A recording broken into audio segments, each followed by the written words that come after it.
Hey everybody, this is Tino with Chauvinet Media. We're going to go ahead and get started on a tutorial for real estate motion graphics, basic property outlines, and first things first is this is an After Effects tutorial. So I work in After Effects beta most of the time, but you can also work in After Effects 2024. Whichever one you work in, just make sure they're both, or make sure that the program is updated to the newest update so that you can avoid any issues, any weirdness, any technical errors, that kind of thing. Secondly, you'll see that this is the way I have my After Effects laid out. You might have a different layout that works for you. Just use obviously whatever works best for you in your own workflow. So we're going to go ahead and get started. I'm going to pull this clip in, and obviously every clip is going to be different.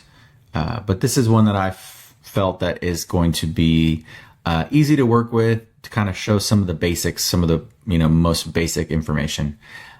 So the way that I like to start is drop the clip into a composition, and then we'll go ahead and get started. So we can go ahead and take a look at the clip. This is just a simple bird's eye perspective. You can let the clip render out through After Effects. I'm gonna go ahead and zoom out a little bit. All right, obviously it's gonna take a little longer to render depending on your system settings. But using this bird's eye, we can see we have some rooftops. And so the idea that I had was to go ahead and just kind of highlight some of the businesses that are there. This is downtown Dripping Springs, Texas, around where I live. So these are going to be some businesses. This is a coffee shop right here. Actually, the coffee shop's right there. We have a little store called Juniper Market. And so this is a perfect opportunity to go ahead and start with some property outlines. The basic concepts are going to be the same, and you can translate to kind of any clip.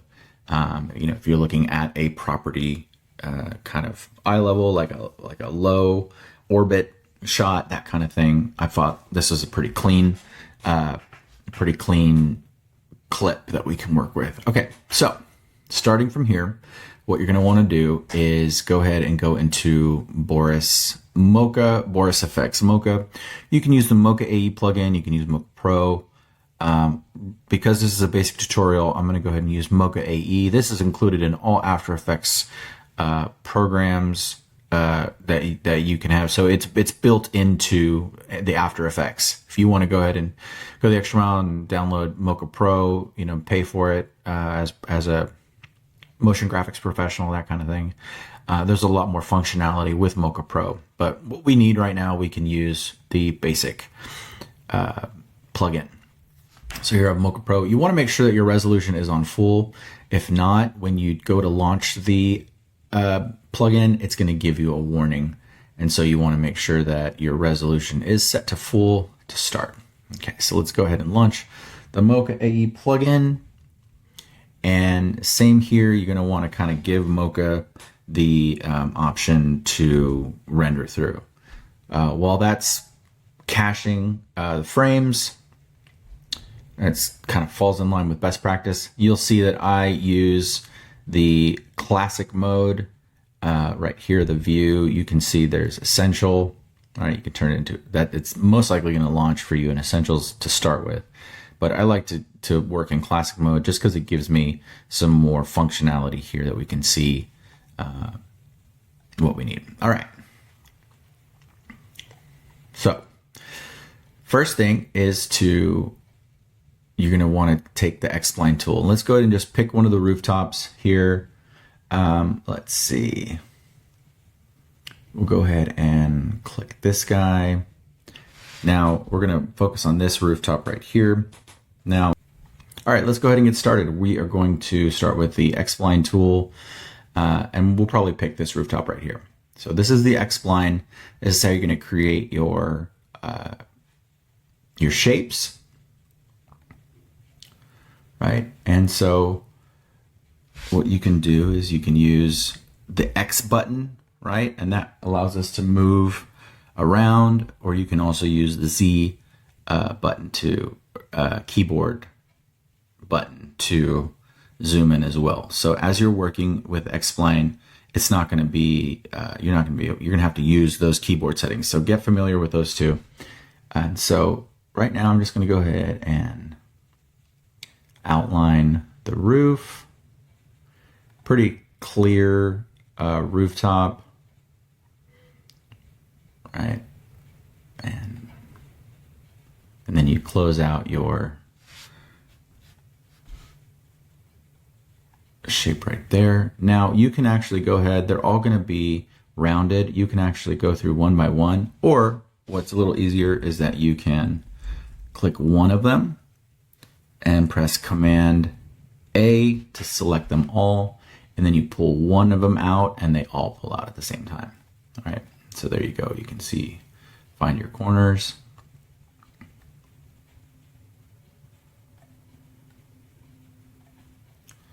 And then with that, we have our first track that we're going to make. Now, what I'd like to do, even though there isn't really going to be any perspective change, we can leave perspective off for this because this particular shape is not getting any smaller. Like, I'm not zooming in or zooming out or orbiting around the property. This is a pretty straight line. Like the size of the shape is going to stay the same. So there, it really isn't any change in perspective there. So I can go ahead and leave this off. And if we need to, we can rerun the track with perspective on if for some reason it slips. So let's go ahead and start running the track. You can see right over here, we have, you can track one frame. If you need to, you can also just let the track do what it needs to track forward. So it'll track the whole entire clip. So we'll start here. And you can see that the corners are tracking with the rooftop, and they're staying pretty clear. You can see right here, this tree, it might give it a little weirdness, but since there isn't anything blocking the planar tracker, it is going to go ahead and stay pretty clear. It's kind of a pretty clean track. You'll notice we have my tracking up in the top corner. It's going each frame track by track or frame by frame. And so you let the computer do its thing. Depending on your computer's speed, your processing speed, you know, your GPU, that kind of how much memory you have, that kind of thing, your tracking may go slower or faster. So just keep that in mind. You generally want to keep your clips pretty short if you're tracking, if you're able to. That way you can get through what you need to. So this clip is about 10 seconds long. All right, you can see it slipping right here, but we'll go ahead and fix it in a second. We'll let the kind of track do its thing.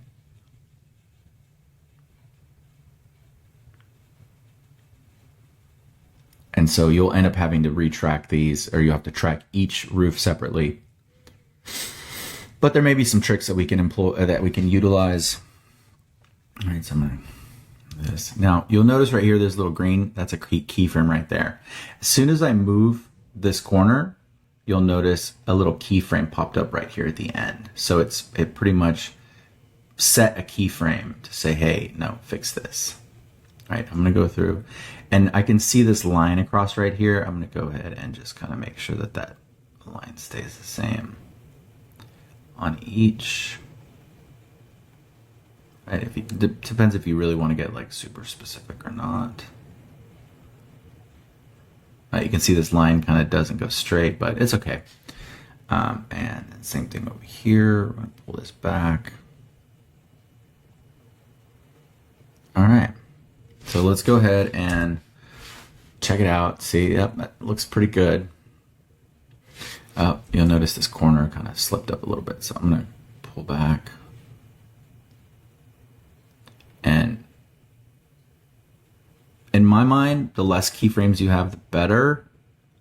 But it just depends on how much movement there is, what you need.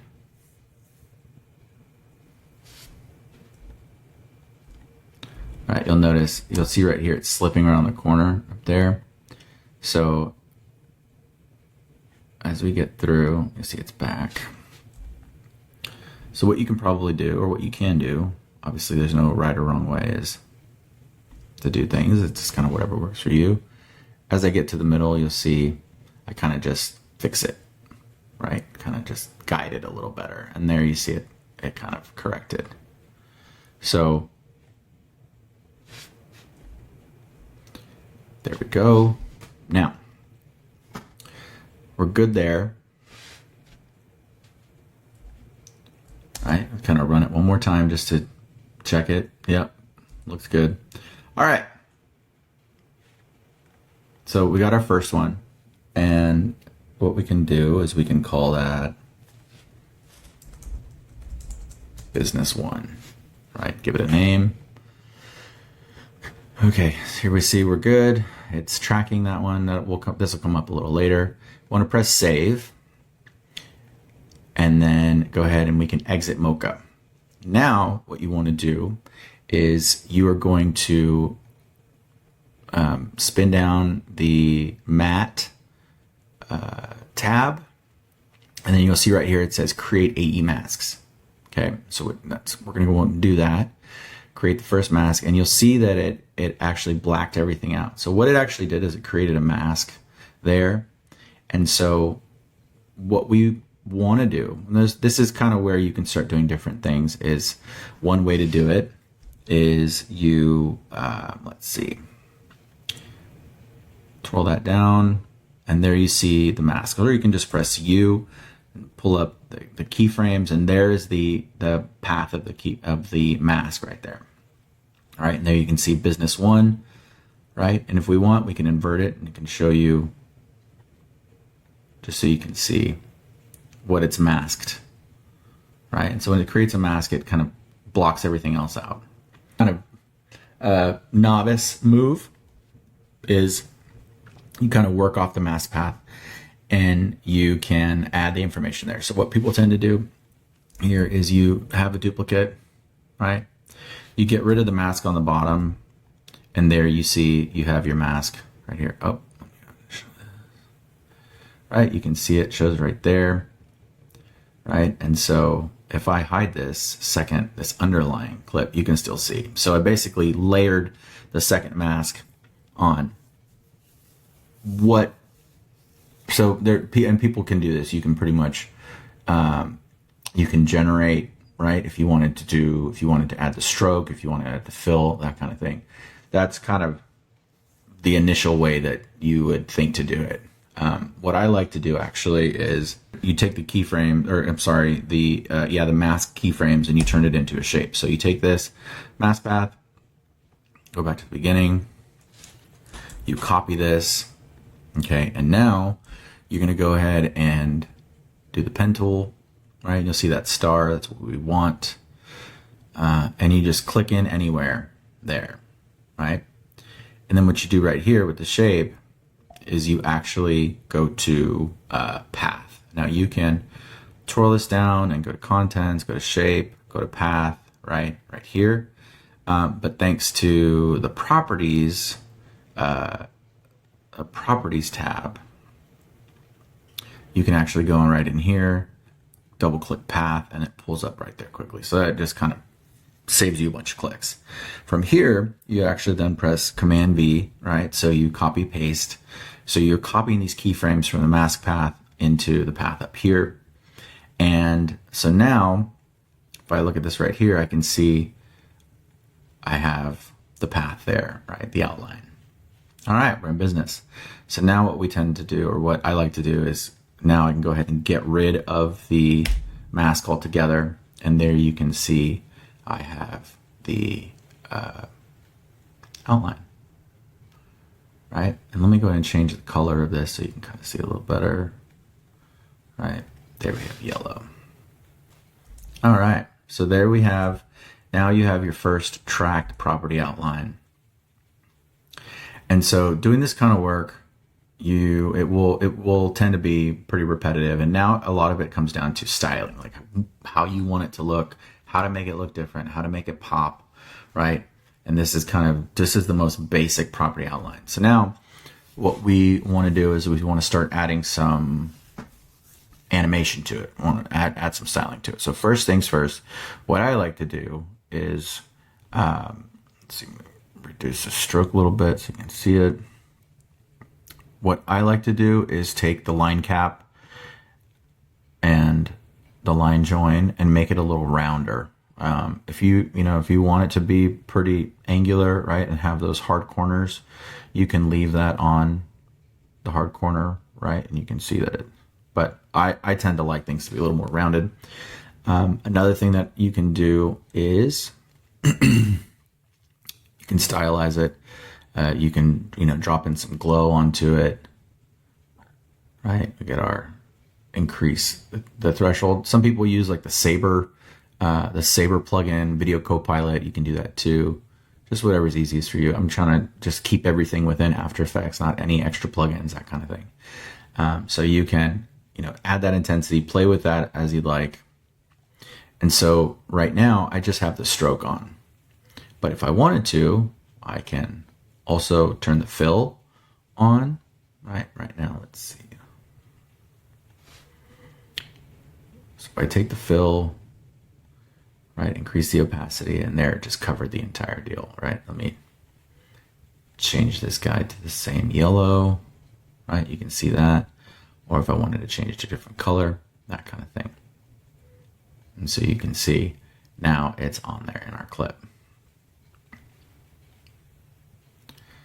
So now that we have that, the track looks good. It's nice and clean. There's no movement, right? You can pretty much repeat this with every single rooftop that you need to, and you can, add if you wanted to highlight certain things, right? And so let's see. So next thing I'll do, I'm going to go ahead and kill the fill for right now. I don't need that. Is I'm going to add a trim path. So now what we want to do is we want to take our shape, right? And we can actually change the name.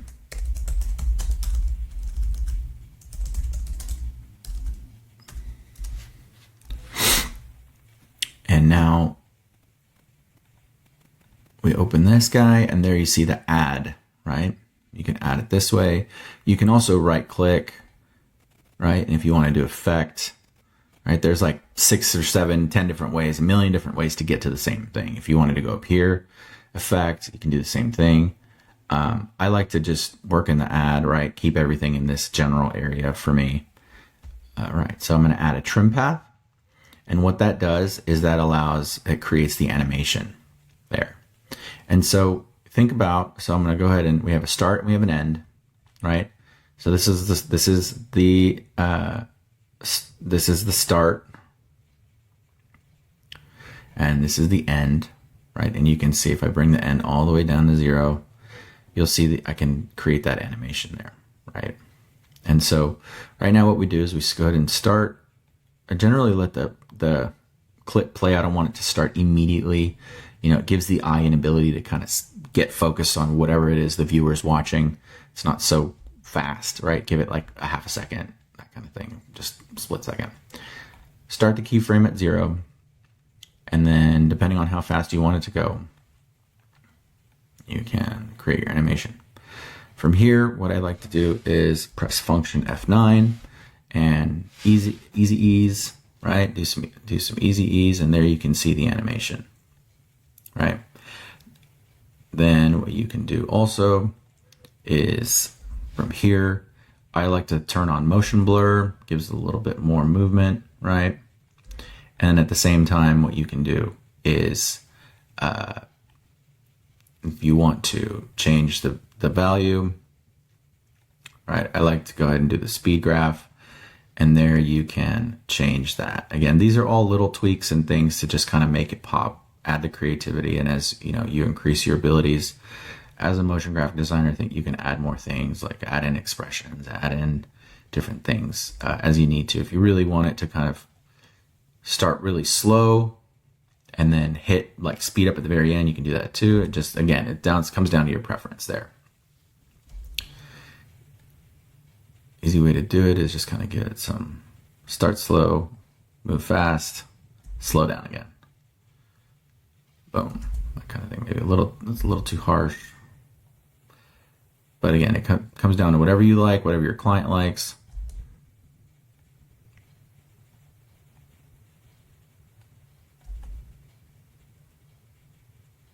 Boom. All right. So now, go back to the beginning and see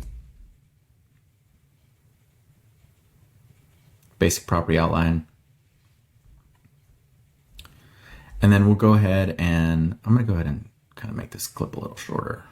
Let's make it 6 seconds.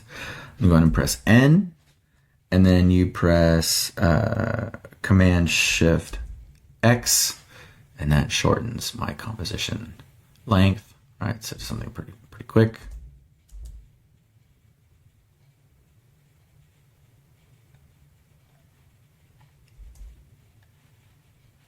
All right, and now we're going to go ahead and I'm going to go ahead and have the animation animate out, right? So I'm going to go ahead and press Start. What I like to do is kind of wherever it started, I want it to end. I don't want it to kind of go back and do the same thing. I kind of want there to be a continuation of the animation. I think it just looks cleaner. And then we pretty much have the start, go to 100 and do the same thing, function F9 to easy ease. And then you can change the speed graph, do the same thing. Similar, doesn't have to be the same, right?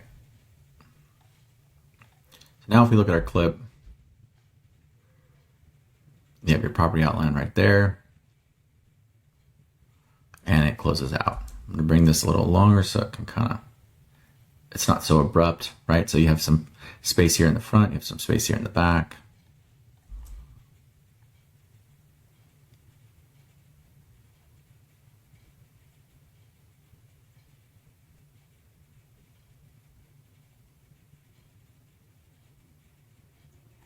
All right, and so there we have a basic property outline.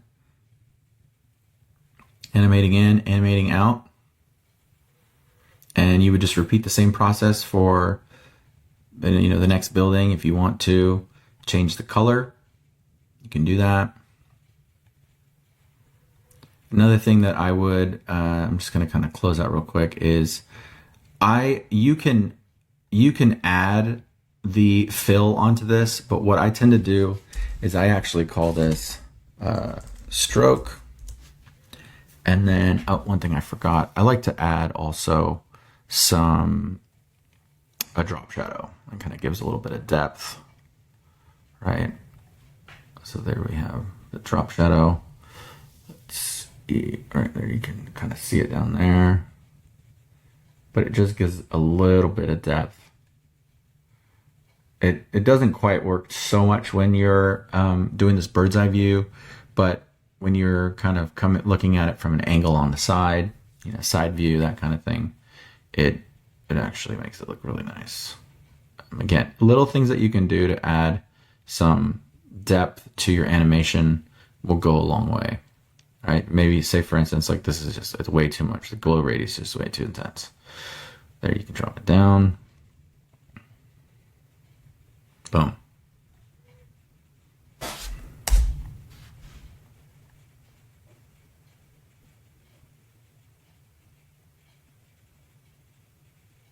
There it is, property outline. Thanks for watching.